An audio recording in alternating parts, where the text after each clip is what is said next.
मानवी भाषेतील संदेशन अर्थात कम्युनिकेशन हे केवळ सुट्या शब्दाने होत नाही. शब्दांच्या विशिष्ट रचनेतून आपणास अगणित संदेश निर्माण करता येतात आणि त्यामुळं निर्मितीशीलता, ज्याला आपण क्रिएटिव्हिटी काल आपण म्हटलं आहे, हा भाषेचा सर्वात महत्त्वाचा गुणधर्म आहे. म्हणजे काहीतरी निर्माण करणं हे सगळ्यात महत्त्वाचं आहे. हा सगळ्यात भाषेचा गुणधर्म आहे. असं Noam Chomsky, American संरचनावादी Noam Chomsky यांनी म्हटलेलं आहे. कोणताही माणूस पूर्वी न ऐकलेली वापरलेली भाषा निर्माण करू शकतो, हे आपण काल बघितलं होतं. यानंतर पुढचं जे लक्षण आहे ते द्विस्तरीय रचना या पद्धतीची. म्हणजे जसं आपलं बोलणं द्वयअर्थी किंवा दुतोंड्या आहेच आपण आपल्या ग्रामीण भाषेमध्ये म्हणतो ना, त्याच पद्धतीने भाषेची रचनासुद्धा द्विस्तरीय रचना आहे. मानवी भाषा व प्राण्यांच्या संदेशांची पद्धत यात मूलध्वनी मर्यादितच असतात. मानवी भाषेमध्ये साधारणपणे 30 ते 40 मूलध्वनी स्वनिम वापरले जातात. तर वेरवेट माकडे 36 वेगवेगळे आवाज काय करतात, वापरतात. म्हणजे मानवांच्या बरोबरीनं वेरवेट जातीची जी माकडं आहेत ती माकडं आवाज काढताना तुम्हाला दिसतात. आता त्यांची संख्याही 36 असते. जसं त्यांचं मूलध्वनी ज्याला स्वनिम म्हणतो, ते स्वनिम जसे जे 36 आहेत तसे त्यांची संदेशांची संख्या, म्हणजे प्रत्येक मूलध्वनीतनं एक संदेश त्यांच्या जात असतो. कारण प्राण्यांच्या ध्वनींची जुळणी करता येत नाही. प्राण्यांना ध्वनींची जुळणी करता येत नाही. मानव ही जुळणी करू शकतो. म्हणून तरी मानवानं भाषा तयार केलेली आहे. म्हणजे नुसती ती ओरडतात, त्यांचा एकसारखा आवाज असतो, आवाजामध्ये चढ उतार असतात, ती त्यांची भाषा आहे. तसं माणूस तसं करत नाही. एकच आवाज करून हो करून एक आवाज त्याला करता येत नाही. कारण प्रत्येक वेळेला तो वेगवेगळे आवाज आहेत त्याचे. आता 40 मूलध्वनी किंवा स्वनिम याच्याही पेक्षा जादा होतील, पण त्यांनी अभ्यासकांनी सांगितले ते आपण ग्राह्य धरायचं. सुट्या ध्वनी घटकांना मानवी भाषेत अर्थ नसतो.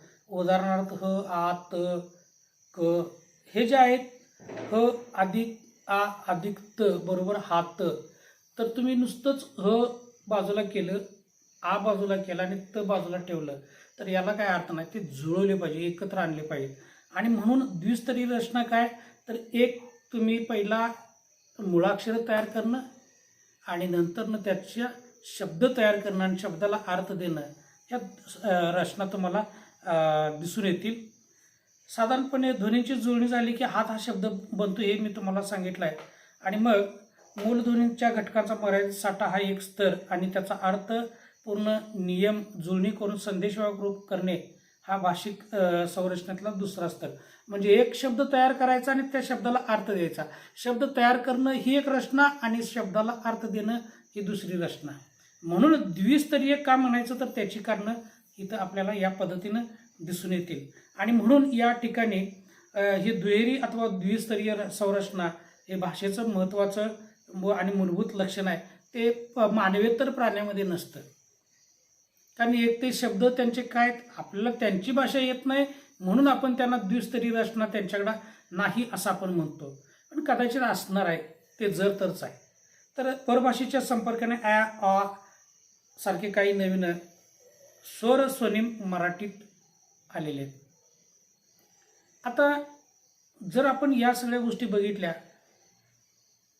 तर परभाषेचा संपर्क कसा आला, तर इंग्रजांनी आपल्यावर 150 वर्ष राज्य केली. मुस्लिम आले, शीख आले, पारशी आले, असे गुर्जर आले, मारवाडी आले आणि हे सगळे आपल्या भाषा घेऊन आले. आणि त्या सगळ्यांच्या भाषेतले शब्द आपल्या भाषेमध्ये हळूहळू घुसडल्यामुळे आपली भाषा जी आहे ती भाषा वेगळी बनली. त्या म्हणूनच पुढचा आपण मुद्दा जो बघणार आहे तो आदला बदल, इंटरचेंजाबिलिटी. तर प्रत्येक वक्ता हा श्रोता असू शकतो, तसं श्रोता हा वक्ताही असू शकतो.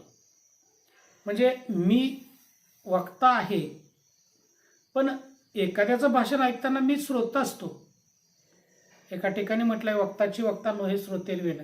तसंच आहे की चांगलाच मूर्ख आहेस तू, चांगलाच मूर्ख आहेस तू म्हटलाय. असं स्वतःलाच म्हणताना वक्ता आणि श्रोता या भूमिका आपणच करीत असतो. म्हणजे अंतर्मनाला एखादी गोष्ट झाली, काय मूर्ख आहेस तू, तुला एवढं कळालं नाही काय, या अंतर्मन आपल्या बाह्य मनाला म्हणतं. त्यावेळी आपण वक्ताही असतो आणि श्रोताही असतो. म्हणजे भाषण करताना आपण फार घाईघाईने भलतेच बोलत राहिलो तर आपल्याला लक्षात येताच आपण सावकाशाने स्पष्टपणानं बोलू लागतो.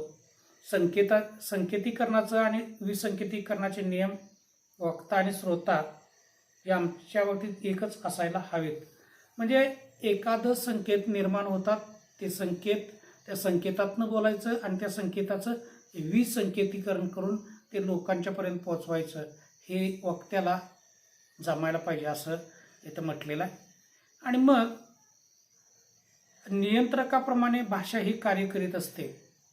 प्राण्यांमधील संदेशन साधारणतः कसं आहे तर एकाच दिशेने ते होत असतं, तसं मानवाचं होत नाही. विसंकेतीकरण अनेक दिशानं होत असतं. हरणाने डरकाळी फोडली आणि वाघ पळत सुटला असं होत नाही. वाघानं डरकाळी फोडली आणि हरण पळत सुटलं असं होतं. हे विसंकेतीकरण. किंवा माणूस कुत्र्याला चावला आणि कुत्रा माणसाला चावला. जसं बातमीमध्ये बातमी कशाची होऊ शकते तर कुत्रा माणसाला चावला बातमी होऊ शकत नाही, तर माणूस कुत्र्याला चावला ही बातमी होते. त्याच पद्धतीचं इथलं आदला बदल ज्याला आपण म्हणतो ते आदला बदल आपल्याला दिसून येते. कारण त्यामध्ये विशिष्टकरण, जर स्पेशलायझेशन ज्याला आपण म्हणतो, ते मानवी भाषिक क्रियेत शारीरिक पातळीचा उपयोग जवळजवळ नसतो. एका भाषिकाच्या ध्वनी संकेतानुसार दुसरा भाषिक काय करत असतो की आवश्यक ती क्रिया करीत असतो. एका भाषिकाच्या संकेतानुसार दुसरा भाषिक आवश्यक ती क्रिया करत असतो. म्हणजे मी जे काय बोलतोय हे तुम्ही ऐकता. मी सांगितलं की उद्या तुम्ही येताना अमका अमका ग्रहपाठ आणा. मी तुम्हाला ध्वनी संकेत सोडले, त्याचं विसंकेतीकरण तुम्ही केलं, ऐकलं, त्यातनं अर्थ काढले आणि तुम्हाला कळालं की सरांनी आम्हाला होमवर्क दिलेलं आहे. आणि मग जेवण तयार आहे हे दोन्ही ऐकल्यानंतर हात धुवून पाटावर येणं या क्रियेतील संकेत विशिष्टपणे बनवलेले असतात. जेवण तयार आहे. पण आपण ज्या वेळेला हॉटेलच्या बाहेर जेवण तयार आहे असे बोर्ड वाचतो त्यावेळी ते तुम्हाला काही फुकट असतं का? नाही. कारण त्यातले जे काही विशिष्ट क्रिया आपण समजावून घेतली असतात की हॉटेल आहे आणि या हॉटेलमध्ये जेवण आपल्याला विकतच खावं लागतं. याचा अर्थ की ठराविक वेळेनंतर जेवण तिथं संपलेलं असतं किंवा ते बंद असतं. पण जर तो बोर्ड असेल तर आपण त्या हॉटेलमध्ये जाऊन जेवणाची ऑर्डर करू शकतो. बोर्ड जर काढून ठेवला तर आपण करू शकत नाही. म्हणून त्या हॉटेलच्या बाहेर जेवण तयार आहे असे बोर्ड असतात. आपल्या घरात बघा की तुमची जेवणाची टायमिंग 8ला आहे तर लगेच आई किंवा घरातली गृहिणी तो बोर्ड आणून तुमच्यासमोर ठेवते का की जेवण तयार आहे म्हणून? नाही ठेवत. इथं सांगायला लागत नाहीत. कारण विशिष्ट एक हाक मारली की आपल्याला त्या हाकेतनं कळतं. म्हणजे प्रत्येक वेळच्या हाक मारण्याच्या ज्या गृहिणीच्या पद्धती आहेत त्यावरून आपल्याला संदेश मिळतो की आता तुम्हाला चहाला नाश्त्याला बोलवलं आहे सकाळी. तुम्ही जर संध्याकाळी 8 वाजता गृहिणीनं बोलवलं तर तुम्हाला चहानी नाश्ता मिळणार आहे असा संकेत तुम्हाला तुमच्यापर्यंत येऊन पोचतो का? नाही. कारण ती विशिष्ट वेळ ठरली. आपलं सगळं एक चक्राकार गोल चक्रात जसं आपण फिरतो ना तसं आपल्या ह्या क्रिया ठरलेल्या आहेत की 8 वाजलेला आहे. घरातल्याने नुसती तुम्हाला हाक मारली तर तुम्हाला कळतं की जेवणाची वेळ झाली आहे, जेवण तयार आहे आणि गृहिणीनं जेवायला आपल्याला निमंत्रित केलेलं आहे. म्हणजेच या ठिकाणी विशिष्टपणा ज्याला आपण म्हणतो ते असे आहे की पानांची मांडामांड आणि त्यातून मिळणारा संदेश यात कार्यकारण संबंधाचे नाते असते. म्हणजे कार्यकारण आहे की कार्यच करायचं आहे आपण, ती जेवण मांडणार आहे आणि आपण खायची क्रिया करणार आहे. मात्र जेवणाबद्दलची सूचना आणि पाठावर येणे यांच्यात तसं काही नातं नाही आणि ते नातं राहतच नाही. कारण त्या हाकेतच सगळं नातं भरून उरलेलं असतं. त्यामुळं प्रत्येक कृत्याऐवजी ती सूचित करणारी भाषिक चिन्ह व्यवस्था ज्याला इष्टकार्य साधू शकते. वाढले चला एवढ्यावर संदेशाने बरेच काम होते. आता वाढले चला सुद्धा म्हणायची काही गरज नाही आहे, कारण काही घरातले नियम वेगवेगळे असतात. आणि मग नुसत्या एका हाकेनं तुम्हाला चहाची वेळ, जेवणाची वेळ, तुमच्या अन्य काही गोष्टी, तुमच्या जर पूजेची वेळ असेल तर पूजेची वेळ, किंवा लहान मुलं किंवा मोठी मुलं असतील तर त्यांच्या अभ्यासाची वेळ, ही सगळी लोकांच्या लक्षात आलेली आहे. आणि म्हणून भाषेमध्ये विशिष्टपणा काय आहे तर काही संदेश आपण किंवा काही संकेत जर उच्चारले तरी त्यातले संदेश आपोआप मिळतात, हे विशिष्टपणा आहे. आणि मग हे कसं आहे, ही भाषा कशी आहे तर स्थल कालातीत अशी आहे. त्या त्या स्थळानुसार ती भाषा बदलत असते. भाषिक संदेशाला स्थळाचे काळाचे बंधन असत नाही. एखाद्या घटनेशी प्रत्यक्ष संबंध नसताना तिथं आपण नसताना त्या घटनेविषयी बोलू शकतो. ते ठिकाण सुद्धा आपण बघितलेलं नसतं. हिमालयाचं वर्णन करा, आपण कुठंतरी चित्रात बघतो हिमालयामध्ये बर्फ पडतो, हिमालय टोकदार आहे, हिमालयावरती बर्फावर आपल्याला चालता येत नाही, तिथली झाडं बर्फात, हे सगळं आपण सांगू शकतो. म्हणजे एखाद्या स्थळाविषयीचं वर्णन आपण कधीतरी ऐकलेलं असतं किंवा कल्पनेनं सुद्धा आपण भाषेतनं त्याचं वर्णन करू शकतो, हे इथं आहे. आता हिमालयाचं सौंदर्य, गंगा नदी, नायगरा धबधबा याविषयी आपण बोलू शकतो, ऐकू शकतो, आणि त्यापासून योग्य तो अर्थबोधही आपल्याला होतो. फुल आपण प्रत्यक्षात पाहत नाही, पण त्या फुलावरची कविता आपणास समजते. हिरवे हिरवे गार गालीचे, हरित तृणाच्या मखमालीचे, त्या मखमालीवर फुलराणी ती खेळत होती. डायरेक्ट कवितेचा शेवट केला. तर या ठिकाणी मग ती फुलराणी कोण असेल, मग कल्पनेनं बालकवीने जी फुलराणी कल्पून तिचं लग्न केलं आहे, त्याची वराडी मंडळी, तिचा नवरा रविकर म्हणजे सूर्य, आणि मग सूर्य उगवतात, त्या फुलराणीचं आणि सूर्याचं मिलन होतं आणि लग्न सोहळा पार पडतो. हे सगळं त्या फुलराणी कवितेमध्ये आहे. पण विद्यार्थी म्हणून खरोखर तुम्ही विद्यार्थी जर असाल तर त्या कवितेचा अर्थ त्या शिक्षकाला पूर्ण स्पष्ट करावा लागत नाही, त्यातनं सगळ्या गोष्टी तुम्हाला कळत जातात, अर्थबोध होतो. आणि म्हणून आपण जेवायला किंवा नुसतं हाक मारली तर जेवायला काय केलेलं आहे हे तुम्हाला सांगावं लागत नाही, कारण तुमचे मेनू ठरलेले असतात. हा एखादा मेनू जर असेल तर तो ताटात तुम्हाला बघायला मिळतो. त्यामुळे त्याने हाक मारलं तर हां सांगा आज काय जेवायला केलेलं आहे, चपाती आहे का भाकरी आहे, किंवा रोटी आहे की पोळ्या आहे का भाजी आहे की मग पालेभाजी, हे काहीच तुम्ही विचारत बसत नाही, कारण जेवणाचा अर्थबोध तुम्हाला होत असतो. आणि म्हणून या सगळ्या गोष्टी ज्यावेळी आपण बघतो त्यावेळेला काही संदेशातून तुम्हाला अर्थबोध होत राहतात भाषेचे, हे आपल्याला या ठिकाणी म्हणावं लागेल. आणि म्हणून इथं आपण काळाची बंधनं पार पाडतो. प्राण्यांच्या संदेशावेळी इतकी स्थल कालातीतता असत नाही. आगगाड्यांचे वेळापत्रक कार्यालयात असतात, आगगाड्या थांबतात सुटतात मात्र स्टेशनवर, त्यामुळे भाषा स्थल काळाची बंधनं मानत नाही. देवदूत अथवा भूतांच्या गोष्टी माणूस करू शकतो त्यांना न पाहता. हे भाषेचं वैशिष्ट्य आहे, हे भाषेचं वैशिष्ट्य आहे.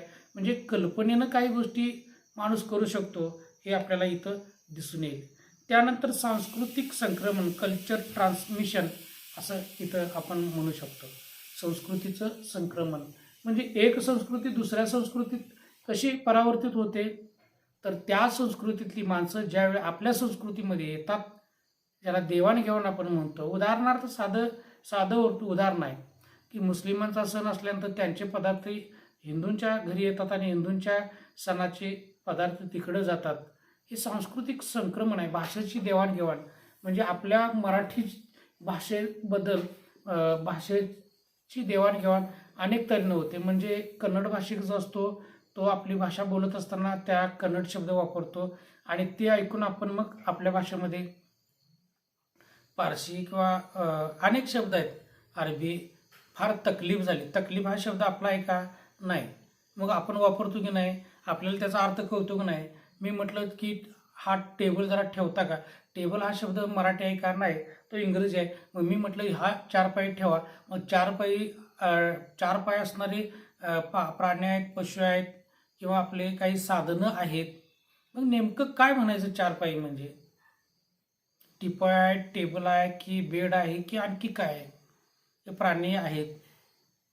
तर हे अर्थबोध ज्याला आपण म्हणतो ते त्याप्रमाणे माणसाला प्राण्याप्रमाणे जन्मजात भाषा येत नाहीत.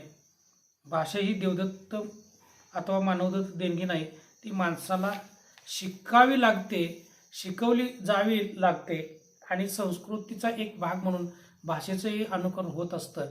म्हणजे कसं असतं की एक पिढी काय करते की एक नवी पिढी नव्या ज्ञानानुसार शब्दसंग्रहात भर घालत असते आणि भाषेच्याद्वारे सांस्कृतिक संक्रमण प्रत्येक पिढीत घडत असतं. म्हणजे आता मी तुम्हाला कालच सांगितलं आहे कालच्या व्याख्यानामध्ये की पेन्सिल बॉटम. आता पेन्सिल बॉटम हा आपल्या जसं बेल बॉटम पॅन्ट आहे तसं सरळ पाय त्या पॅन्टीमध्ये घालता येत नाहीत. तर ज्या तिथे घोट्याजवळ ती पॅन्ट बसते तिथं अक्षरशः इलॅस्टिक असल्यासारखी फिट्ट बसते आणि ती घालताना त्यामध्ये पायामध्ये प्लास्टिकची पिशवी घालून मगच ती मुलं घालतात. ते पेन्सिल या म्हणजे अनेक तुमचे 3/4 काय भानगड काय ती 3/4.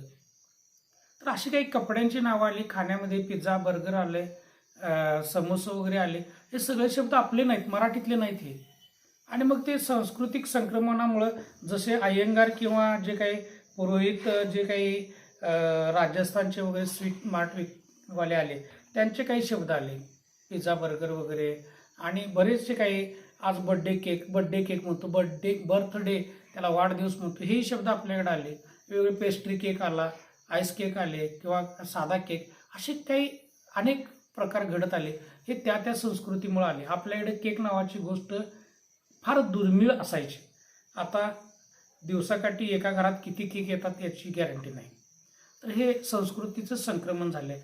आता रैखिकता एक नावाची गोष्ट आहे इथं की भाषेमध्ये ध्वनी एकापाठोमागे एक उच्चारले जातात, त्याचप्रमाणे आपण ते ऐकत असतो. एक रेखीवपणा, रैखिकता म्हणजे उच्चारण आणि श्रवण दोन्ही कालिक आहेत. चित्रलिपीत कालिक स्वरूप असणार नाही, ते ऐकण्यापेक्षा बघणं असतं. भाषेत स्वनिम आणि पदिम पाठोपाठ उच्चारले जातात, त्यांचा अर्थ क्रमावर अवलंबून असतो. टपाल, पालट या दोन्ही शब्दामधले काय आहे की स्वनिमांचा क्रम निरनिराळा असल्यामुळं अर्थही निरनिराळा आहे. जेवण तयार आहे हा एक पदिमाचा क्रम आहे. तयार आहे जेवण असा बदलला तरी अर्थ बदलत नाहीत. रैखिकतेमध्ये हेच आहे की पदिमाचा क्रम जरी बदलला तरी ते आहे तसंच त्याचा अर्थ राहतो. आणि म्हणून या ठिकाणी ते म्हणतात की त्यामुळे पदिमांच्या बाबतीत जे काही स्वातंत्र्य स्वनिमांना असत नाही, या दृष्टीनं भाषेचं जे स्वरूप आहे ते रैखिक आहे. भाषेचं हे लक्षण संरचनात्मक आहे. रचनाच असते, ती एक सांकेतिक रचना असते.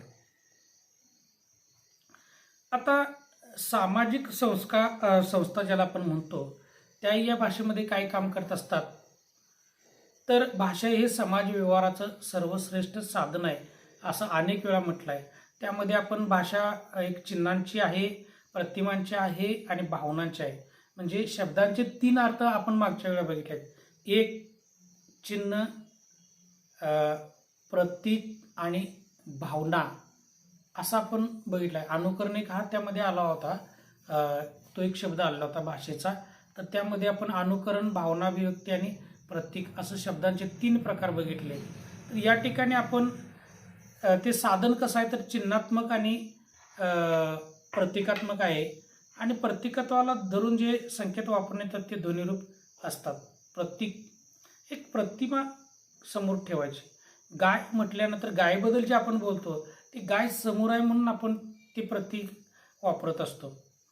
या संकेतानुसार जरी आशय व्यक्त होत असला तरी कोणत्याही संकेताचा आणि त्यांना व्यक्त होणाऱ्या आशयाचा कार्यकारण संबंध ज्याला आपण म्हणतो तो असत नाही.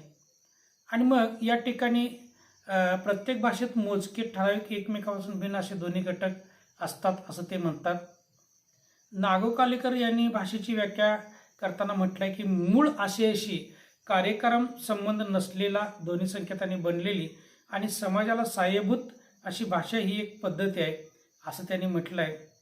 यादृच्छिक दोन्ही संकेतावर आधारलेली समाज व्यवहाराला सहाय्यभूत अशी पद्धती म्हणजे भाषा, अशी व्याख्या श्री गजेंद्र गडकर यांनी केलेली आहे.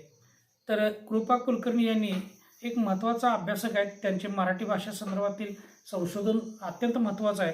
त्यांनी आपल्या मराठी भाषा उद्गम आणि विकास या याच्यामध्ये पुस्तकामध्ये व्याख्या केली ती कशी आहे की भाषा हा शब्द भाष्य आवाज उत्पन्न करणे या धातूपासून आलेला आहे आणि भाषा म्हणजे व्यवहारास प्रवृत्त करणाऱ्या सार्थ व अन्वित ध्वनीचा समूह असं ते कृपा कुलकर्णी म्हणतात. तर प्रत्येकाने आपापल्या भाषा वेगवेगळ्या पद्धतीने केलेल्या या ठिकाणी समाजामध्ये तुम्हाला दिसून येतील.